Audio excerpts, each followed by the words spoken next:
Ana öz kanınla yoğurdun beni.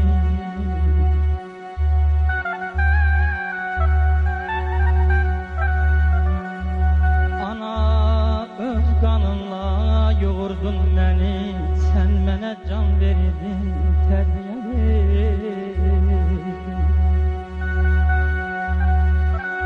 Hiç kim əvəz etmez dünyada seni. Hiç kim əvəz etmez dünyada seni. Yarpaq tek başımın üstə sərdim. Anacan bilirəm bütün həyatda ananın bağlıdır övlada can.